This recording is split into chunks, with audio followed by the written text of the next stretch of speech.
Students welcome back to another English teaching video on my YouTube channel. আজ আমি তোমাদের পড়াবো West Bengal board of secondary এডুকেশনের class 7-এর English text বুকের lesson 10 অর্থাৎ উইলিয়াম ব্লেকের লেখা দ্য ইকোয়িং গ্রিন এই কবিতাটি। এর পাশাপাশি জানিয়ে রাখি তোমাদের ক্লাস 7-এর অন্যান্য লেসন যেমন book of nature, riddle, we are 7, beauty and the beast, the vagabond, uncle Podger hangs a picture, Mowgli among the wolves, the story of Proserpine, এই গল্প ও কবিতাগুলো কিন্তু আমি ইতিমধ্যেই লাইন বাই লাইন রিডিংয়ের সাথে বাংলা মানে ও ব্যাখ্যা সহ পড়িয়ে আপলোড করে দিয়েছি। যদি না তোমরা সেই ভিডিওগুলি দেখে থাকো তো উপরে আই বটনে ক্লিক করে অথবা এই ভিডিওর নিচে ডেসক্রিপশন বক্সে আমি লিঙ্ক দিয়ে দেবো, তোমরা সেখান থেকেও সেই ভিডিওগুলি দেখে নিতে পারো। এই ভিডিওটি যদি তোমাদের ভালো লাগে ভিডিওটিকে লাইক করো, তোমার বন্ধুদের সাথেও শেয়ার করো এবং চ্যানেলে নতুন হলে অবশ্যই চ্যানেলটিকে সাবস্ক্রাইব করো। এই রকমই তোমাদের ক্লাসের ইংলিশ রিলেটেড সমস্ত ইনফরমেটিভ ভিডিও খুব সহজেই পাওয়ার জন্য। তো চলো আজকে আমরা পড়বো লেসন 10, যার নাম হচ্ছে ইকোয়িং গ্রিন। আগে আমরা একটু কবিতার নাম কেন ইকোয়িং গ্রিন দেওয়া হয়েছে সেটা এবং একটু কবিতার বিষয়বস্তুটা সম্বন্ধে জেনে নিই।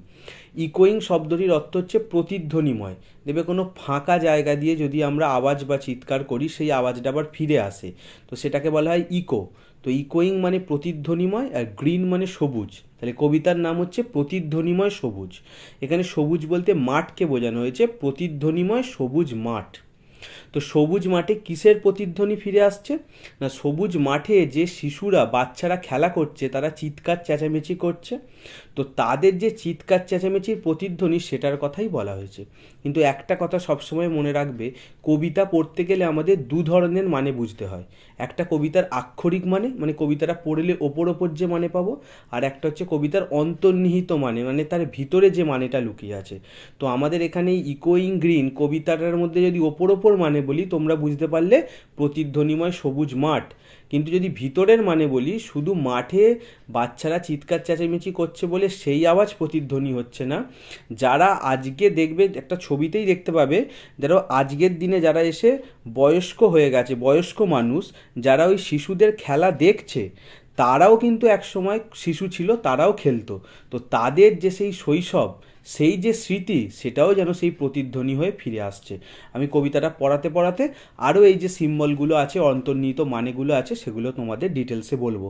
তার আগে আমরা কবি সম্বন্ধে একটু জেনে নিই। কবির নাম উইলিয়াম ব্লেক, 1757 to 1827, অর্থাৎ ওনার 1757 সালে জন্ম এবং 1827 সালে মৃত্যু।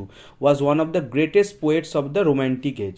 ইংরাজি সাহিত্যে যে রোম্যান্টিক যুগ, সেই রোম্যান্টিক যুগের তিনি হচ্ছেন একজন অন্যতম কবি। Blake's poetry was published in a manner, ওনার কবিতাগুলো এমনভাবেই ছাপা হয়েছিল most unusual in literary and art history, যেটা সাহিত্যিক বা শিল্পকলার দিক থেকে একদম অস্বাভাবিক রকমের। He set up a prints of and engraved and published his own poems, তিনি নিজেই একটা প্রিন্টস অফ মানে ছাপাখানা তৈরি করেছিলেন এবং সেখানে তিনি বই নিজেই ছাপতেন, নিজের কবিতাগুলো ছাপতেন। Some of his well known works are songs of innocence, songs of experience, ওনার লেখা কিছু বিখ্যাত কাজ হচ্ছে songs of innocence, songs of experience এবং লাস্টে আছে and the marriage of heaven and hell. কি সুন্দর নাম দেখো কবিতার, স্বর্গ এবং নরকের বিয়ে।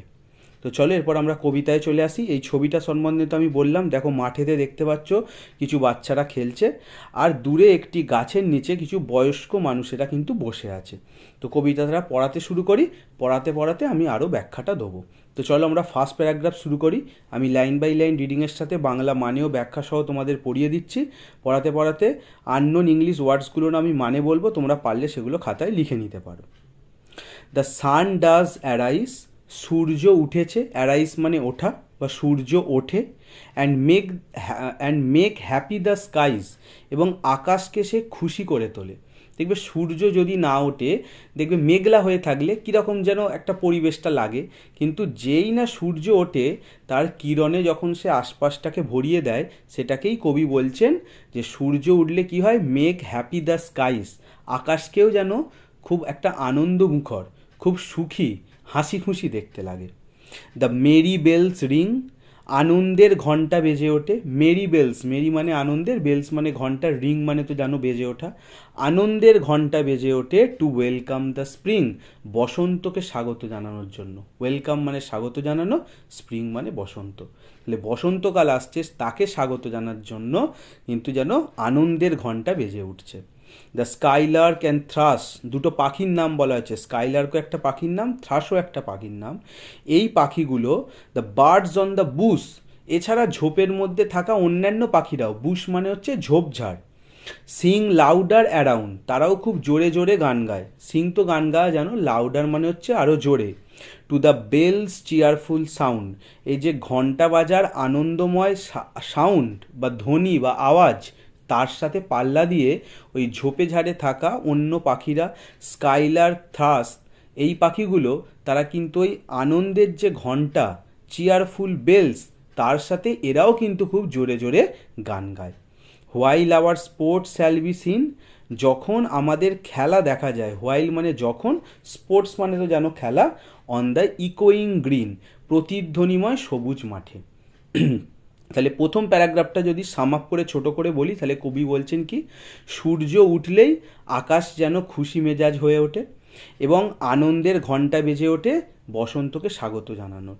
এই সময় কি হয়, স্কাইলার্ক পাখি, থ্রাস পাখি এবং অন্যান্য আরও পাখি ঝোপঝাড় থেকে তারাও যেন জোরে গান গায়, যেরকমভাবে সেই ঘণ্টার আনন্দমুখর আওয়াজ সেই তার সাথে পাল্লা দিয়ে। এবং এই সময় প্রতিধ্বনিময় সবুজ মাঠে কি দেখা যায় না, ছোট ছোট বাচ্চাদের খেলাধুলা দেখা যায়। এরপরে আমরা সেকেন্ড প্যারাগ্রাফে চলে আসি।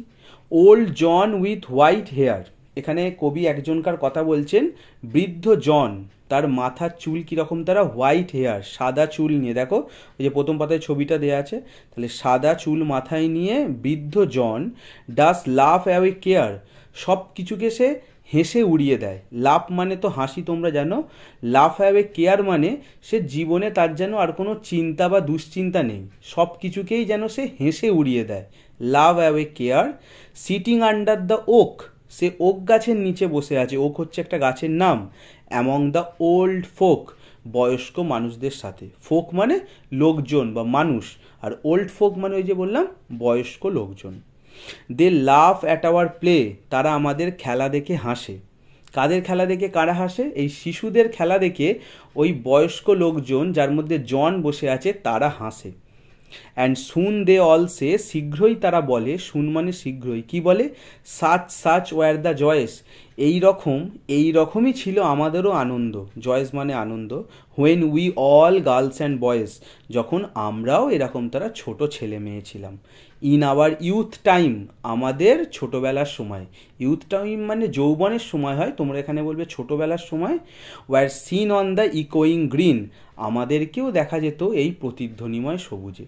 তাহলে প্রথম প্যারাগ্রাফে আমরা দেখেছিলাম সেই প্রতিধ্বনিময় সবুজে শিশুরা খেলছে, আর এই প্যারাগ্রাফটাকে যদি তোমাদের সাম আপ করে বলি, তাহলে আমরা শুরুতে দেখলাম বৃদ্ধ জন, সাদা মাথার বয়স্ক একজন, সে সব কিছুকে হেসে উড়িয়ে দেয়, সে ওক গাছের নিচে বয়স্ক মানুষদের সাথে বসে ওই বাচ্চাদের খেলা দেখতে দেখতে হাসছে এবং বলছে, স্মৃতিচারণা করছে, নিজেদের ছোটোবেলাতে ফিরে যাচ্ছে, বলছে এই রকমই আনন্দ আমাদেরও ছিল যখন আমরাও ছোট ছোট ছেলে মেয়ে ছিলাম, এবং আমাদের ছোটোবেলাতে আমাদেরও কিন্তু এই ইকোয়িং গ্রেন, প্রতিধ্বনিময় সবুজ মাঠে আমাদেরও কিন্তু এইরকমভাবে হৈ হৈ করে খেলতে দেখা যেত। তো সেই ছোট শিশুগুলোকে দেখে তারা যেন আবার নিজেদের যে ছোটোবেলা তাইতে ফিরে যাচ্ছে। এবার আমরা লাস্ট প্যারাগ্রাফে আসবো।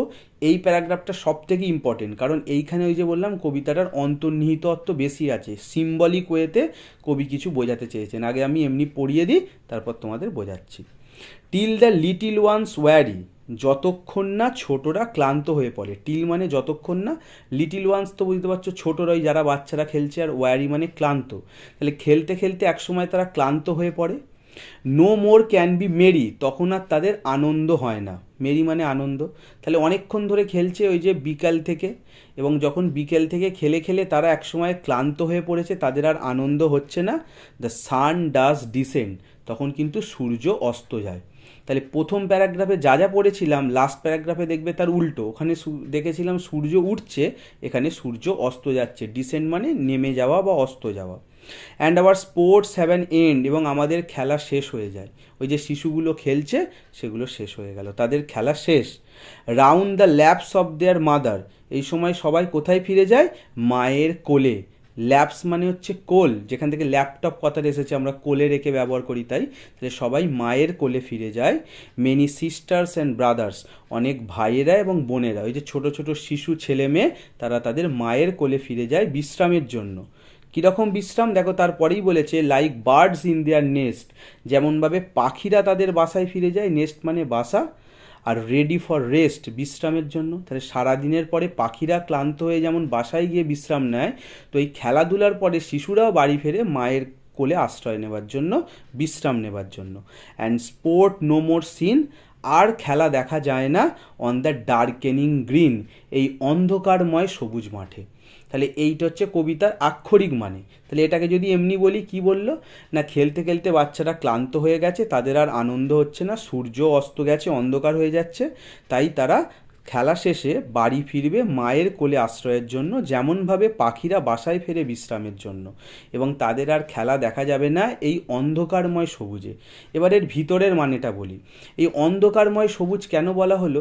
শুধুমাত্র যে সূর্য অস্ত যাচ্ছে বলে অন্ধকার চলে আসছে নয়, এর সাথে খুবই বোঝাতে চেয়েছেন যে এই যে বৃদ্ধ মানুষগুলো, তাদের জীবনেও কিন্তু এবার অন্ধকার ঢলে পড়ছে। আমি যদি এই লাস্ট প্যারাগ্রাফটার প্রথম থেকে মানে বলি, তাহলে এর আক্ষরিক মানেটা বোঝালে বুঝতে পারবে। প্রথমে বলল শিশুরা ক্লান্ত হয়ে পড়েছে, তাদের আর আনন্দ হচ্ছে না, এটা তো একটা মানে বুঝলে। কিন্তু এখানে এটার মধ্যে দিয়ে কবি কি বোঝাতে চেয়েছেন, যে একদিন সবাইকেই কিন্তু ক্লান্ত হতে হবে। আজকে যারা শিশু খেলছে, তারাও কিন্তু একদিন তাদের বয়স হবে, তাদের শরীর আর আজকের মতো থাকবে না। ওই যে ওল্ড জন, সেও ছোট ছিল যখন খেলাধুলা করতো, কিন্তু এখন সে বয়স্ক হয়ে গেছে, তার আর কিন্তু খেলার ক্ষমতা নেই, সে ক্লান্ত হয়ে গেছে, তার আর আনন্দ হয় না। সূর্য অস্ত গেছে মানে বলতে চাইছে এই যে অন্ধকার নেমে আসছে, মানে কি তাদের জীবনের আলো অনেকটাই চলে গেছে, তারা এবার অন্ধকারের দিকে, তার মানে তাদের জীবনের দিন ফুরিয়ে আসছে। ওই যে তাদের স্পোর্টস হ্যাভ অ্যান এন্ড, তাদের খেলা শেষ হয়ে গেছে। এটার মধ্যে দিয়ে এমনি বললে মনে হবে যে ওই শিশুগুলোর খেলা শেষ হয়েছে, বাড়ি ফিরবে, কিন্তু খেলা শেষ হয়েছে মানে কি তাদের জীবনের যে খেলা সেটা সাঙ্গ হয়েছে। তারপরে কি বলেছিল মনে আছে, পাখিরা যেরকমভাবে সারা দিনের পরে বিশ্রাম নেবার জন্য বাসায় ফেরে, তেমনি ছোট শিশুরা বিশ্রাম নেবার জন্য মায়ের কোলে ফেরে। তো এইখানে যদি, এটা তো একটা মানে, তো এখানে যদি অন্যভাবে বোঝে, এখানে মায়ের কোল বলতে এখানে প্রকৃতি মায়ের কথা বলা হয়েছে। তো একদিন আমাদের সবাইকেই কি হবে, আমরা প্রকৃতি থেকে এসেছি, প্রকৃতিতেই চলে যেতে হবে। আর বিশ্রাম নেওয়া মানে কিন্তু এখানে এমনি বিশ্রাম নয়, চির বিশ্রাম। অর্থাৎ বিশ্রামটাকে যদি তোমাদের সিম্বলিকভাবে বলি, তাহলে মৃত্যু। এই যে একদিন আমাদের সবাইকেই এই পৃথিবী ছেড়ে চলে যেতে হবে। এটা শুনতে কষ্টকর হলেও আমাদের বাড়িতে যে বড়রা আছে, তারাও একদিন আমাদের ছেড়ে চলে যাবে, আবার আমরাও একদিন চলে যাব। তাহলে এই যে বিশ্রাম নেওয়ার কথা বলা হয়েছে, এটা চির বিশ্রাম। ভাবো, যে ছোট শিশুগুলো খেলছে তাদের অল্প বয়স, কিন্তু জন যার অনেক বয়স হয়ে গেছে, তাকেও বিশ্রাম নিতে হবে। মানে কি, শিশুরা গিয়ে মায়ের কোলে বিশ্রাম নেবে, আর এই জন কি করবে, চির বিশ্রাম নেবে, অর্থাৎ মারা যাবে, স্বর্গ লাভ করবে। এবং লাস্টে ওই জন্য বলা হয়েছে, দুটো প্রথম প্যারাগ্রাফে দেখবে মাঠটাকে প্রতিধ্বনিময় সবুজ মাঠ বলা হয়েছে, কিন্তু লাস্ট প্যারাগ্রাফে গিয়ে বলা হচ্ছে ডার্কেনিং গ্রিন, অন্ধকারময় মাঠ, অন্ধকারময় সবুজ মাঠ। কেন বলা হয়েছে? কারণ মাঠটা যে শুধুমাত্র সূর্য ডুবে গেছে বলে অন্ধকার নয়, এদের জীবনের অধিকাংশ সময়টাই অতিবাহিত হয়েছে। তো এই সিম্বলের মধ্যে দিয়ে কবি এটা বোঝাতে চেয়েছেন যে আগে মাঠটা ছিল প্রতিধ্বনিময় সবুজ মাঠ, এখন এটা হয়ে গেছে অন্ধকারময় সবুজ মাঠ। মানে এদের জীবন শেষ পর্যায়ে চলে এসেছে। একদিন যখন মানুষের জীবন শেষ পর্যায়ে চলে আসবে, তখন তার জীবনটা এরকমই অন্ধকারময় সবুজ মাঠের মতোই হয়ে যাবে। কিন্তু সে যখন ছোটোবেলায় ছিল, ছেলেবেলায় ছিল, শৈশবে ছিল, মাঠটা ছিল প্রতিধ্বনিময় সবুজ মাঠ। এখন আর প্রতিধ্বনি নেই, চিৎকার চেঁচামেচি হই হুল্লোড় নেই, সেটা শৈশবে ছিল। এখন মাঠটা হয়ে গেছে অন্ধকারময় মাঠ, কারণ তারা জীবনের শেষ পর্যায়ে চলে এসেছে। এখানেই এই সুন্দর কবিতাটা শেষ হলো। আশা করি ভিডিওটি তোমাদের ভালো লেগেছে। ভিডিওটি ভালো লাগলে ভিডিওটিকে লাইক করো, কমেন্ট করে জানিও কেমন লাগলো। যদি কোনো জায়গায় বুঝতে অসুবিধা হয় বা কোনো প্রশ্ন থাকে, তাহলে আমাকে কমেন্ট সেকশানে জানিও। আমি বললাম কবিতাটার দুটো মানে আছে, একটা আক্ষরিক অর্থ, একটা অন্তর্নিহিত অর্থ। আমি লাস্ট প্যারাগ্রাফে তোমাদের অন্তর্নিহিত অর্থটা বোঝানোর চেষ্টা করলাম। আশা করি তোমরা বুঝতে পেরেছো। তারপরেও কোনো প্রশ্ন থাকলে আমাকে অবশ্যই কমেন্ট সেকশানে জানাবে, আমি রিপ্লাই করে সেটার উত্তর দেবো। এবং ভিডিওটি ভালো লাগলে তোমার বন্ধুদের সাথেও শেয়ার করো। চ্যানেলে নতুন হলে অবশ্যই চ্যানেলটিকে সাবস্ক্রাইব করো। এই রকমই তোমাদের ক্লাসের সমস্ত ইংলিশ টেক্সট, গ্রামার, ভোকাবুলারি এবং রাইটিং স্কিলের ভিডিও পাওয়ার জন্য। শুধু ক্লাস 7দের নয়, আমার এই চ্যানেলটা ক্লাস 5 থেকে 12 সমস্ত ইংলিশ ইনফরমেটিভ ভিডিওর জন্য। তো চলো আজকে এখানেই শেষ করলাম। খুব শীঘ্রই দেখা হবে তোমাদের ক্লাসের আরেকটি ইংলিশ ইনফরমেটিভ ভিডিও নিয়ে। ততক্ষণের জন্য সকলে ভালো থেকো, সুস্থ থেকো। Good bye. খুব শীঘ্রই দেখা হচ্ছে পরের ভিডিওতে।